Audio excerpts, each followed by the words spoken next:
Perkenalkan, nama saya Yun Elfrida, jurusan Pendidikan Matematika Universitas Maritim Raja Ali Haji.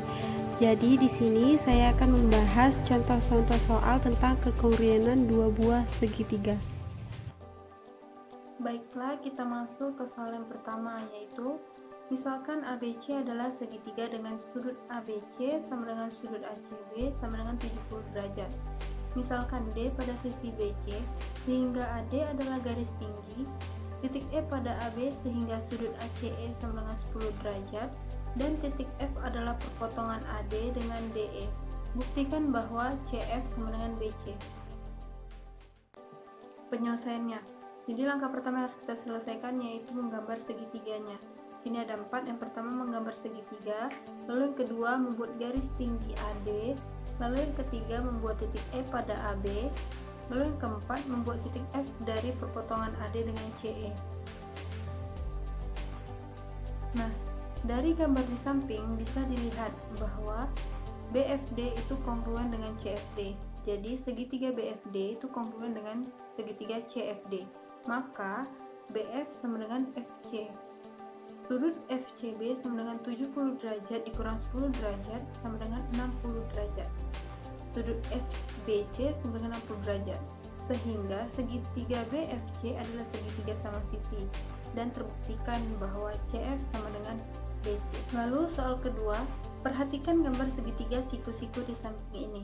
Agar segitiga siku-siku ABC kongruen dengan segitiga siku-siku PQR, maka tentukan nilai X. Kita selesaikan. Dikatakan kongruen jika semua sisi-sisi yang bersesuaian sama panjang. Maka sisi AB itu sama dengan sisi PQ, sisi AC sama dengan sisi PR, sisi BC sama dengan sisi QR. Lalu kita mencari BC-nya terlebih dahulu menggunakan rumus Pythagoras. BC sama dengan akar dari AB kuadrat ditambah AC kuadrat. Masukkan nilainya, AB kuadrat itu 5 kuadrat ditambah AC itu 12 kuadrat. Maka kita dapatkan hasilnya akar dari 169. Maka BC sama dengan 13 cm. Lalu sisi BC itu sama dengan sisi QR. Maka BC itu 13 cm sama dengan kita masukkan nilai dari QR-nya itu 3 tambah X cm. Maka X sama dengan 13 dikurang 3, maka kita dapatkan nilai X-nya yaitu 10 cm. Soal yang ketiga, apabila ABCDF adalah segi 6 beraturan dengan FD sama dengan 3X tambah 2 dan AC 5X kurang 12, maka tentukan nilai X dan panjang dari diagonal AC. Penyelesaiannya, sisi FD itu sama dengan sisi AC. Kita masukkan persamaan yang tadi kita ketahui, 3X tambah 2 sama dengan 5X kurang 12. Kita selesaikan, maka didapat nilai X-nya itu sama dengan 7 cm. Lalu, kita masukkan nilai X tadi ke persamaan AC. Maka AC sama dengan 5X kurang 12 sama dengan 5 kali 7 kurang 12, hasilnya yaitu 23 cm. Soal yang terakhir, soal nomor 4, diberikan segitiga ABC dengan AB sama dengan 12, BC sama dengan 5, dan AC sama dengan 13. Misalkan P suatu titik pada garis bagi sudut A yang terletak di dalam ABC, dan misalkan M suatu titik pada sisi AB dengan A tidak sama dengan M dan tidak sama dengan B. Garis AP dan MP memotong BC dan AC berturut-turut di D dan E. Jika sudut MPB sama dengan sudut PCN dan sudut NPC sama dengan sudut MBP, maka nilai AP per PD adalah, kita selesaikan. Pastinya yang pertama kita harus menggambar segitiga terlebih dahulu menggunakan hal-hal yang diketahui di soal. Lalu, karena AD membagi sudut A sama besar, maka menurut sifat garis bagi berlaku AB per BD sama dengan AC per CD. Maka didapat nilai dari BD-nya itu sama dengan 12/5 dan CD-nya 13/5. Lalu perhatikan, kita misalkan sudut MPB itu sama dengan sudut PCN itu dengan nilai X derajat, dan sudut MPC itu sama dengan sudut MBP kita misalkan dengan Y derajat. Maka dengan menggunakan sudut luar segitiga diperoleh sudut PMA sama dengan sudut PNA sama dengan X tambah Y derajat. Perhatikan lagi, pada segitiga AMP dan segitiga ANP berlaku AP itu sama dengan AP, kedua sisi berhimpit. Lalu sudut MAP sama dengan sudut NAP, itu merupakan sifat garis bagi sudut. Lalu sudut PMA sama dengan sudut PNA, itu merupakan sifat sudut luar segitiga. Jadi dengan prinsip sisi sudut-sudut, maka segitiga AMP itu kongruen dengan segitiga ANP, sehingga panjang AM sama dengan panjang AN. Lalu karena segitiga AMN adalah segitiga sama kaki, maka AP selain merupakan garis bagi, maka AP juga merupakan garis berat dan garis tinggi segitiga AMN.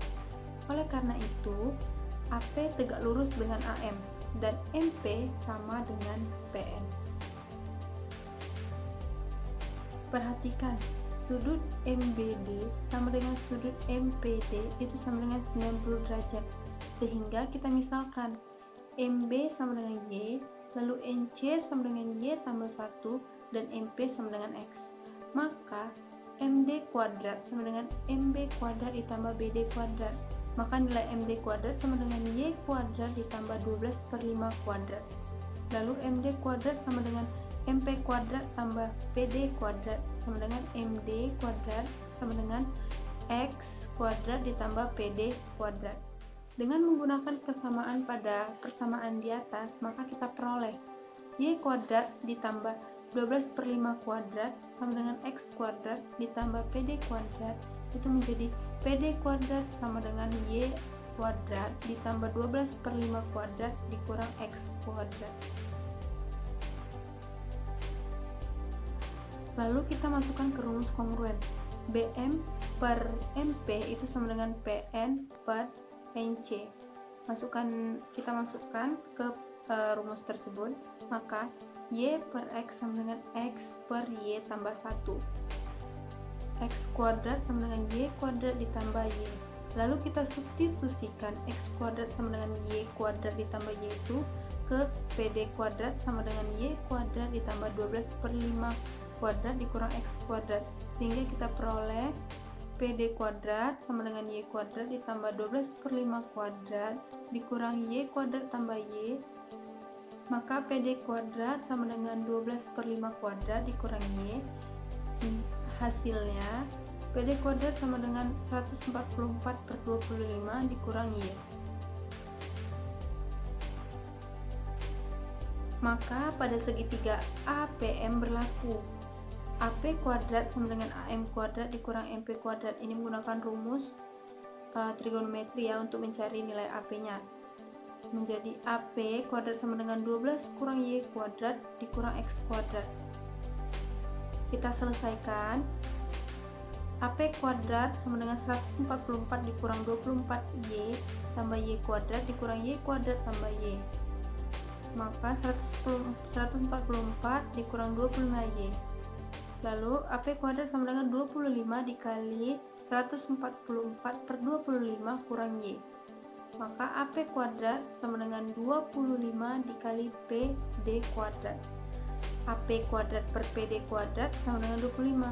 Maka AP per PD-nya sama dengan 5. Sekian video dari